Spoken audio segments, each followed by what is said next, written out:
ಎಲ್ರಿಗೂ ನಮಸ್ಕಾರ. ನೀವು ನೋಡ್ತಾ ಇದ್ದೀರಾ ಟಿವಿ ವಿಕ್ರಮ. ನಾನು ಮುಮ್ತಾಜ್ ಅಬ್ದುಲ್ ನೆಲ್ಲೆಡ್ಕ. ನೀವೇನು ಟಿವಿ ವಿಕ್ರಮವನ್ನು ಸಬ್ಸ್ಕ್ರೈಬ್ ಮಾಡದೇ ಇದ್ದಲ್ಲಿ ದಯವಿಟ್ಟು ಈ ಕೂಡಲೇ ಟಿವಿ ವಿಕ್ರಮವನ್ನು ಸಬ್ಸ್ಕ್ರೈಬ್ ಮಾಡಿ, ಹಾಗೆ ಬೆಲ್ ಐಕಾನ್ ಅನ್ನು ಕ್ಲಿಕ್ ಮಾಡೋದನ್ನು ಮರಿಬೇಡಿ. ವೀಕ್ಷಕರ, ಆರಂಭದಲ್ಲೇ ನಾನೊಂದು ವಿಶೇಷ ಸೂಚನೆಯನ್ನು ಕೊಟ್ಟು ಬಿಡ್ತೀನಿ. ಯಾವತ್ತೇ ಆಗಲಿ ನಾವು ಒಂದು ಸುದ್ದಿಯನ್ನು ಓದಿದ ಮೇಲೆ ಅಥವಾ ಪೂರ್ತಿಯಾಗಿ ಕೇಳಿದ ಮೇಲೇನೆ ನಮ್ಮ ಅನಿಸಿಕೆ ಅಭಿಪ್ರಾಯವನ್ನು ತಿಳಿಸಬೇಕು. ಸುಮ್ಮನೆ ನೋಡಿದ ತಕ್ಷಣ ನಮ್ಮ ಅಭಿಪ್ರಾಯವನ್ನು ತಿಳಿಸಬಾರದು. ಯಾಕೆ ಅನ್ನುವಂಥದ್ದನ್ನು ಈ ಕಾರ್ಯಕ್ರಮ ನೋಡಿದ್ರೆ ಅರ್ಥ ಆಗುತ್ತೆ. ವೀಕ್ಷಕರೇ, ಯಾಕೆ ಮೋದಿಜಿ ಈ ತಪ್ಪನ್ನು ಮಾಡಿದ್ರು? ಯಾಕೆ ಬಿಜೆಪಿ ಈ ತಪ್ಪನ್ನ ಮಾಡ್ತು? ಸೌಗತೆ ಮೋದಿ ಅನ್ನುವಂಥ ಹೆಸರಲ್ಲಿ ಹಬ್ಬಕ್ಕೆ ಅಂತ ಮುಸಲ್ಮಾನರಿಗೆ ಈದ್ ಕಿಟ್ಟನ್ನು ಕೊಡ್ತಾ ಇದ್ದಾರೆ. ಇದರಲ್ಲಿ ಸುಮಾರು 32 ಲಕ್ಷ ಮುಸಲ್ಮಾನರು ಪ್ರಯೋಜನವನ್ನು ಪಡ್ಕೊಳ್ತಾ ಇದ್ದಾರೆ. ಬಡ ಮುಸ್ಲಿಂ ಕುಟುಂಬಗಳು ಯಾವುದೇ ಕಷ್ಟ ಇಲ್ಲದೆ ಹಬ್ಬವನ್ನ ಆಚರಿಸಬೇಕು ಅನ್ನುವಂತಹ ನಿಟ್ಟಿನಲ್ಲಿ ಮೋದಿಜಿ ಈ ಗಿಫ್ಟ್ ಅನ್ನ ಕೊಡ್ತಾ ಇದ್ದಾರೆ. ಇದು ಸುಮಾರು 2-3 ದಿನಗಳಿಂದ ಹರಿದಾಡ್ತಾ ಇರುವಂತಹ ಸುದ್ದಿ. ಈ ಸುದ್ದಿ ಈಗ ಸಾಕಷ್ಟು ಬಿಜೆಪಿ ಕಾರ್ಯಕರ್ತರಲ್ಲಿ ಆಗಿರಬಹುದು, ಹಿಂದೂ ಬಾಂಧವರಲ್ಲಿ ಆಗಿರಬಹುದು, ಪ್ರತಿಯೊಬ್ಬರಲ್ಲೂ ಕೂಡ ಒಂದು ಗೊಂದಲವನ್ನ ಸೃಷ್ಟಿ ಮಾಡಿಬಿಟ್ಟಿದೆ. ಏನು? ವಿಷ ಇರುವಂತಹ ಹಾವಿಗೆ ಎಷ್ಟೇ ಹಾಲನ್ನು ಎರೆದ್ರೂ ಪಕ್ಕದಲ್ಲಿ ಇಟ್ಕೊಂಡು ಸಾಕಿದ್ರು ಕೂಡ ಅದು ಒಂದಲ್ಲ ಒಂದು ದಿನ ವಿಷವನ್ನ ಕಕ್ಕೇ ಕಕ್ಕತ್ತೆ. ಇದು ಗೊತ್ತಿದ್ದು ಮೋದಿಜಿ ತಪ್ಪನ್ನ ಮಾಡಿದ್ರಲ್ಲ. ಇವರು ನರೇಂದ್ರ ಮೋದಿ ಅಲ್ಲ, ನರೇಂದ್ರ ಖಾನ್. 2024 ಸೋಲಿನ ನಂತರ ಕೂಡ ಮೋದಿಜಿ ಪಾಠವನ್ನೇ ಕಲ್ತಿಲ್ಲ. ಹಿಂದೂಗಳ ಓಟನ ಪಡಿ ಈ ಕಡೆ, ಆ ಕಡೆ ಮುಸಲ್ಮಾನರ ಓಲೈಕೆಯನ್ನು ಮಾಡು. ಮೋದಿಜಿ ಸರ್ಕಾರ ಭ್ರಮೆಯಲ್ಲಿ ಬದುಕ್ತಾ ಇದೆ. ಅರೆ, ನನ್ನ ಟ್ಯಾಕ್ಸ್ ಹಣ ಅವರಿಗೆ ಯಾಕೆ ಕೊಡ್ತಾ ಇದ್ದೀರಾ? ಆ ದೇಶ ದ್ರೋಹಿಗಳಿಗೋಸ್ಕರ ನನ್ನ ದುಡಿದಿರುವಂತಹ ಹಣವನ್ನ ಯಾಕೆ ಸುರಿತಾ ಇದ್ದೀರಾ? ಈ ವಾದ ಒಂದು ಕಡೆ ಆದರೆ, ಇನ್ನು ಕಾಂಗ್ರೆಸ್ ಅದೇ ರೀತಿ ಮುಸಲ್ಮಾನರು ಹೇಗೆ ನೋಡಿದ್ರಾ ಮುಸ್ಲಿಂ ಓಲೈಕೆಗೆ ಮೋದಿಜಿ ಹೇಗೆ ಇಳಿತಾ ಇದ್ದಾರೆ ನೋಡಿದ್ರಾ? ಹೀಗೆ 100 ಕಾಮೆಂಟ್ಗಳು, ಟ್ವೀಟ್ಗಳು, ಪೋಸ್ಟ್ಗಳು ಹರಿದಾಡ್ತಾನೆ ಇವೆ. ಮೋದಿ ರಂಜಾನ್ ಕಿಟ್ ವಿತರಣೆ, ಇದಿಷ್ಟೇ ನೋಡಿದ ಕೂಡಲೇ ನನಗೂ ಅನ್ನಿಸ್ತು, ಹೌದಲ್ವಾ, ಮೋದಿಜಿ ಯಾಕೆ ಹೀಗೆ ಮಾಡ್ತಾ ಇದ್ದಾರೆ? ಈ ಮಟ್ಟಿನ ಓಲೈಕೆಗೆ ಮೋದಿಜಿ ಇಳಿದ್ರ ಅನ್ನುವಂತಹ ಆ ಪ್ರಶ್ನೆ ಮೂಡಿದ್ದು ಸುಳ್ಳಲ್ಲ. ವೀಕ್ಷಕರೇ, ಹೇಳಿದ್ದು ಸುಳ್ಳಾಗಬಹುದು, ನೋಡಿದ್ದು ಸುಳ್ಳಾಗಬಹುದು. ನಿಧಾನಿಸಿ ಯೋಚಿಸಿದಾಗ ನಿಜವು ತಿಳಿಯುವುದು. ಇದನ್ನು ನೀವೆಲ್ಲರೂ ಕೇಳಿದ್ದೀರಿ ಅಂತ ಅಂದುಕೊಳ್ತೀನಿ. ಈಗ ಇದನ್ನ ನಾನು ಯಾಕೆ ಹೇಳ್ತಾ ಇದ್ದೀನಿ ಅಂತಂದ್ರೆ, ಆ ರಂಜಾನ್ ಕಿಟ್ ಅನ್ನು ಕೊಟ್ಟಿರುವಂಥದ್ದು ಮೋದಿಜಿ ಅಲ್ಲ.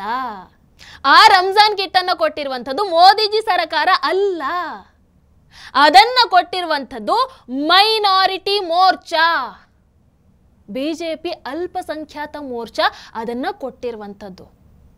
ಆದ್ರೆ ಅವರು ಮೋದಿಜಿ ಮೇಲಿನ ಪ್ರೀತಿ, ಮೋದಿಜಿ ಮೇಲಿನ ಅಭಿಮಾನಕ್ಕೆ ಮೋದಿಜಿಯವರ ಹೆಸರನ್ನ ಇಟ್ಟು ಈ ಕಿಟ್ಟನ್ನ ವಿತರಣೆ ಮಾಡ್ತಾ ಇರುವಂಥದ್ದು.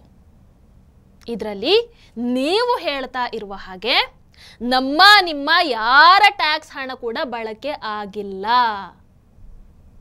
ಮುಖ್ಯವಾಗಿ ಇದಕ್ಕೂ ಮೋದಿಜಿಗೂ ಸಂಬಂಧನೇ ಇಲ್ಲ. ಕೇವಲ ಇದರಲ್ಲಿ ಅವರ ಹೆಸರನ್ನ ಬಳಕೆ ಮಾಡಿದ್ದಾರೆ ಅಷ್ಟೇ. ಅರ್ಥ ಆಯ್ತಾ? ನೀವೇ ಒಂದು ಬಾರಿ ಯೋಚನೆ ಮಾಡಿ, ಯಾವತ್ತಾದ್ರೂ ಮೋದಿಜಿ ತಮ್ಮ ಹೆಸರನ್ನ ಇಟ್ಕೊಂಡು ಏನಾದ್ರೂ ಈ ರೀತಿ ವಿತರಣೆ ಮಾಡಿದ್ದಿದೆಯಾ? ಹಾಗೆ ಮಾಡೋದಾದ್ರೆ ಅವರು ಹಿಂದೂ ಹಬ್ಬಗಳಿಗೆ ಮಾಡ್ತಾ ಇದ್ರು. ಇನ್ನು ನೀವು ಯಾವುದೇ ಯೋಜನೆಯನ್ನು ತಗೊಳ್ಳಿ, PM Kisan Samman Nidhi, PM Awas Yojana, PM Mudra ಯೋಜನಾ, ಹೀಗೆ ನೀವು ಅದು ಎಷ್ಟೇ ದೊಡ್ಡ ಲಿಸ್ಟ್ ಅನ್ನ ತಗೊಂಡ್ರು ಕೂಡ ಅಲ್ಲಿ ಮೋದಿಜಿ ಅನ್ನುವಂಥ ಹೆಸರನ್ನ ನಿಮಗೆ ಕಾಣೋದಕ್ಕೆ ಸಾಧ್ಯ ಇಲ್ಲ. ಅಂದ್ರೆ ಮೋದಿಜಿ ಯಾವತ್ತೂ ಕೂಡ ಅದು ಏನೇ ತರಲಿ ಅದನ್ನ ತಮ್ಮ ಸ್ವಾರ್ಥಕ್ಕೆ ಬಳಕೆ ಮಾಡಿಕೊಂಡಿಲ್ಲ. ಸ್ವಾರ್ಥಕ್ಕೆ ಬಳಕೆ ಮಾಡಿಕೊಳ್ಳುವಂಥದ್ದನ್ನು ಕಾಂಗ್ರೆಸ್ ನೋಡಿ ಕಲಿಬೇಕು. ಅದು ಅವರ ಜನ್ಮಸಿದ್ಧ ಹಕ್ಕು. ಇದ್ದ ಬದ್ದ ಫ್ಲೈಓವರ್, ರೈಲ್ವೆ ಸ್ಟೇಷನ್, ಏರ್ಪೋರ್ಟ್, ಅವರ ಆಡಳಿತದ ಸಮಯದ ಯೋಜನೆಗಳು ಯಾವುದನ್ನ ಬೇಕಾದರೂ ನೋಡಿ, ಹೆಚ್ಚಾಗಿ ಎಲ್ಲವೂ ಕೂಡ ನೆಹರು ಗಾಂಧಿ ಕುಟುಂಬದ ಹೆಸರಲ್ಲಿ ಇರುತ್ತೆ. ಈಗ ಒಂದು ವರ್ಗ ಬರುತ್ತೆ ನೋಡಿ, ಯಾಕೆ ಮೇಡಮ್ ಮೋದಿಜಿ ಹೆಸರಲ್ಲಿ ಗುಜರಾತ್ ಸ್ಟೇಡಿಯಂ ಇಲ್ವಾ, ನರೇಂದ್ರ ಮೋದಿ ಸ್ಟೇಡಿಯಂ ಅಂತ ಕೇಳಬಹುದು. ಅದಕ್ಕೆ ನಾನು ಹೇಳಿದ್ದು ಸ್ವಲ್ಪ ಹಿಂದೆ ಮುಂದೆ ತಿಳ್ಕೊಳ್ಳುವಂಥ ಅಭ್ಯಾಸ ನಮಗೆ ಇದ್ರೆ ಒಳ್ಳೆಯದು ಅಂತ. ವೀಕ್ಷಕರೇ, ಆ ಗುಜರಾತ್ ಸ್ಟೇಡಿಯಂಗೆ ಮೋದಿಜಿ ಹೆಸರನ್ನ ಇಟ್ಟಿದ್ದು ಮೋದಿಜಿ ಅಲ್ಲ. ಮೋದಿಜಿ ಹಿಂದೆ ಗುಜರಾತ್ ಸಿಎಂ ಆಗಿದ್ರು, ಈಗ ನಮ್ಮ ದೇಶದ ಪ್ರಧಾನ ಮಂತ್ರಿ ಆಗಿದ್ದಾರೆ. ಹಾಗಾಗಿ ಆ ಹೆಮ್ಮೆ, ಆ ಗೌರವದಿಂದ ಗುಜರಾತ್ ಕ್ರಿಕೆಟ್ ಅಸೋಸಿಯೇಷನ್ ಸ್ಟೇಡಿಯಂಗೆ ನರೇಂದ್ರ ಮೋದಿಜಿಯವರ ಹೆಸರನ್ನ ಇಟ್ಟಿದ್ದು. ಮತ್ತೆ ಹೇಳ್ತೀನಿ, ಇದಕ್ಕೂ ಮೋದಿಜಿಗೂ ಸಂಬಂಧ ಇಲ್ಲ. ವೀಕ್ಷಕರೇ, ಈ ಕಿಟ್ಗೆ, ಈ ರಂಜಾನ್ ಕಿಟ್ಗೆ ಮೋದಿಜಿ ತಮ್ಮ ಹೆಸರನ್ನ ತಾವೇ ಹಾಕೊಂಡು ತಾವೇ ಈ ಕಿಟ್ಟನ್ನು ಕೊಡ್ತಾ ಇದ್ದಾರೆ ಅನ್ನುವಂತಹ ಮಾಹಿತಿ ಏನು ನಿಮಗಿದೆ, ಇದು ಸುಳ್ಳು, ಶುದ್ಧ ಸುಳ್ಳು. ಇನ್ನು ಮುಸಲ್ಮಾನರಿಗೆ ನಾವು ಎಷ್ಟೇ ಮಾಡಲಿ, ಅವರ ಓಟ್ ಯಾವತ್ತಿದ್ರೂ ಕೂಡ ಕಾಂಗ್ರೆಸ್ಸಿಗೆ ಅನ್ನುವಂಥದ್ದು ಯಾಕೆ ಬಿಜೆಪಿಗೆ ಗೊತ್ತೇ ಇಲ್ವಾ? ಬಿಜೆಪಿಗೆ ಬಹಳ ಚೆನ್ನಾಗಿ ಗೊತ್ತು. ಈ ಹಿಂದೆ ನಡೆದಿರುವಂತಹ ಎಲ್ಲ ಎಲೆಕ್ಷನ್ಗಳನ್ನು ಒಂದು ಬಾರಿ ಮೇಲುಕು ಹಾಕಿ ನೋಡಿ, ಎಲ್ಲದರಲ್ಲೂ ಕೂಡ ಹಿಂದೂಗಳ ಓಟ್ ಬೇಕಾದ್ರೆ ಡಿವೈಡ್ ಆಗತ್ತೆ, ಆದರೆ ಒಂದೇ ಒಂದು ಕಡೆ ಕೂಡ ಮುಸಲ್ಮಾನರ ಓಟ್ಗಳು ಡಿವೈಡ್ ಆಗಲ್ಲ. ಅವರು ಯಾವತ್ತೂ ಕೂಡ ಬಿಜೆಪಿಗೆ ವೋಟನ್ನ ಹಾಕಲ್ಲ. ವೀಕ್ಷಕರೇ, 2004ರ ಲೋಕಸಭಾ ಚುನಾವಣೆಯಲ್ಲಿ ಬಿಜೆಪಿ ಒಂದು ದೊಡ್ಡ ಪಾಠವನ್ನು ಕಲಿಬೇಕಾಯಿತು. ಅಟಲ್ ಬಿಹಾರಿ ವಾಜಪೇಯಿ ಅವರ ಸರ್ಕಾರ ಮುಸಲ್ಮಾನರನ್ನ ತಲುಪೋ ಸಲುವಾಗಿ ಬಹಳ ಪ್ರಯತ್ನಗಳನ್ನ ಪಡ್ತಾರೆ. ಹಜ್ ಸಬ್ಸಿಡಿಯನ್ನು ಹೆಚ್ಚಿಗೆ ಮಾಡ್ತಾರೆ. ಸುಮಾರು 150 ಕೋಟಿ ಸಬ್ಸಿಡಿ ವಿತರಣೆ ಆಗುತ್ತೆ. ಶಾಲೆಗಳಲ್ಲಿ ಉರ್ದುವನ್ನು ಉತ್ತೇಜನ ಮಾಡ್ತಾರೆ. ಅವರ ಧರ್ಮ ಗುರುಗಳನ್ನ ತಲುಪುವಂತಹ ಪ್ರಯತ್ನ ಮಾಡ್ತಾರೆ. ಹೀಗೆ ಮುಸಲ್ಮಾನರನ್ನ ಯಾವೆಲ್ಲ ರೀತಿಯಾಗಿ ರೀಚ್ ಆಗಬಹುದೋ, ತಲುಪಬಹುದೋ ಆ ಎಲ್ಲ ರೀತಿಯಲ್ಲೂ ಕೂಡ ಪ್ರಯತ್ನವನ್ನ ಮಾಡ್ತಾರೆ. ಅವರಿಗೆ ಏನ್ ಬೇಕೋ ಅವೆಲ್ಲವನ್ನ ಮಾಡಿಕೊಡ್ತಾರೆ. ಆದರೂ ಕೂಡ 2004ರ ಚುನಾವಣೆಯಲ್ಲಿ ಅಟಲ್ ಬಿಹಾರಿ ವಾಜಪೇಯಿ ಅವರು ಹೀನಾಯವಾಗಿ ಸೋಲಬೇಕಾಗತ್ತೆ. ವೀಕ್ಷಕರೇ, ಇನ್ನೊಂದಷ್ಟು ಮಂದಿ ಏನು ಹೇಳ್ತಾ ಇದ್ದಾರೆ ಅಂತಂದ್ರೆ, ಈಗ Modiji all of the sudden ಒಂದು ದೊಡ್ಡ ಮಟ್ಟದಲ್ಲಿ ಮುಸ್ಲಿಂ ಸಮುದಾಯವನ್ನ ತಲುಪೋದಕ್ಕೆ ಈ ಕಿಟ್ ಅಭಿಯಾನವನ್ನ ಶುರು ಮಾಡೋದಕ್ಕೆ ಕಾರಣ ವಕ್ಫ್ ಕಾಯ್ದೆಯ ತಿದ್ದುಪಡಿ ಅಂತ. ಬಿಜೆಪಿ ವಕ್ಫ್ ತಿದ್ದುಪಡಿ ಕಾಯ್ದೆಯನ್ನ ಇನ್ನೇನು ಕೆಲವು ದಿನಗಳಲ್ಲಿ ಮಾಡಿ ಮುಗಿಸೋದಿದೆ. ಹಾಗಾಗಿ ಇಂತಹ ಟೈಮಲ್ಲಿ ಮೋದಿಜಿಯವರು ಮುಸ್ಲಿಮ ವಿರೋಧಿ ಅಂತ ಇಡೀ ಜಗತ್ತಿನ ಮುಂದೆ ತೋರಿಸುವಂತಹ ಸರ್ವ ಪ್ರಯತ್ನಗಳು ಕೂಡ ನಡೆಯುತ್ತೆ. ಭಾರತದಲ್ಲಿ ಮುಸಲ್ಮಾನರು ಅಥವಾ ಅಲ್ಪಸಂಖ್ಯಾತರು ಸೇಫ್ ಆಗಿ ಇಲ್ಲ, ಈ ರೀತಿ ಮತ್ತೆ ಕಿರುಚಾಡೋದಕ್ಕೆ ಶುರು ಮಾಡ್ತಾರೆ. ಕರೆಕ್ಟ್, ಇದು ಒಪ್ಕೊಳ್ಳುವಂತಹ ವಿಚಾರ. ಇಂತಹ ಷಡ್ಯಂತರಗಳು ನೀವದು ಏನೇ ಮಾಡಿ ಅದು 100ಕ್ಕೆ 100 ನಡೆಯುತ್ತೆ. ಆದರೆ ಇದಕ್ಕೋಸ್ಕರ ವಕ್ಫ್ ತಿದ್ದುಪಡಿಗೂ ಮೊದಲು ಮುಸಲ್ಮಾನರನ್ನ ಓಲೈಸೋ ಸಲುವಾಗಿ ಮೋದಿಜಿ ಈ ಕಿಟ್ ಅನ್ನ ವಿತರಣೆ ಮಾಡ್ತಾ ಇದ್ದಾರೆ ಅನ್ನುವಂಥದ್ದು ಇದು ಶುದ್ಧ ಸುಳ್ಳು.